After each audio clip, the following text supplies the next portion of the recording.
It can be really easy to talk about something from Disney or Pixar as our generation's Snow White because of such beautiful stories and characters that are so lovable and sweet.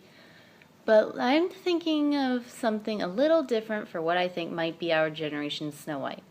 This movie, I think, is a real game changer for animation in like the way they got away with certain sort of jokes or the way that they market it and how it really brought more competition for Disney itself. I'm talking about this guy. You might think I'm joking, but Shrek actually has a pretty big impact on the animation world. Like, before Shrek came around, there were a few PG animated movies like Black Cauldron or Iron Giant or DreamWorks' own Prince of Egypt, but they didn't really do so well in the theaters. Even though they were phenomenal movies, they never really quite made the money for DreamWorks.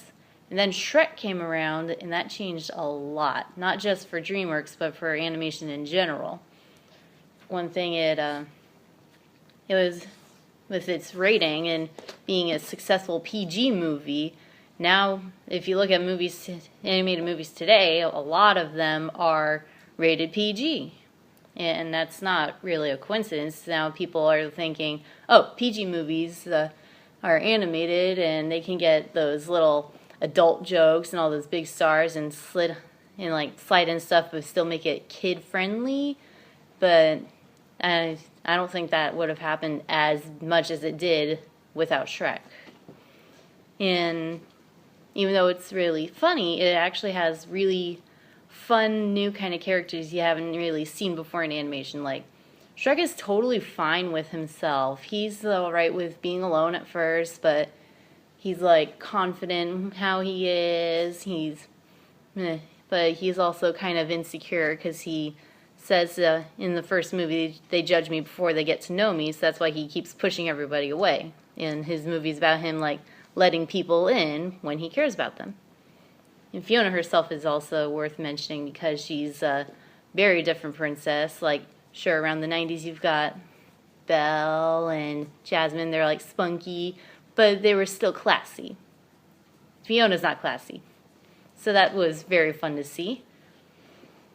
And I've noticed with, like, starting with Shrek at least, that animated movies didn't really commercialize on their big stars. Like, some of them would, but not like to the extent that Shrek did. I mean, Disney and Pixar have used big stars, but not many of them would mention their names in the trailers. So, like, if you look at some of the links I put below, you'll see, like, the original, one of the first trailers for Shrek and some of the movies that came out around the same time, and then a couple movies that came out, like, after Shrek that I feel like are borrowing its elements of, like, the comedy and the marketing, especially with, like, naming or just showing the names of certain actors that are in it to try to get their audience. And as we all know, if you grew up watching Shrek, this is how popular it is.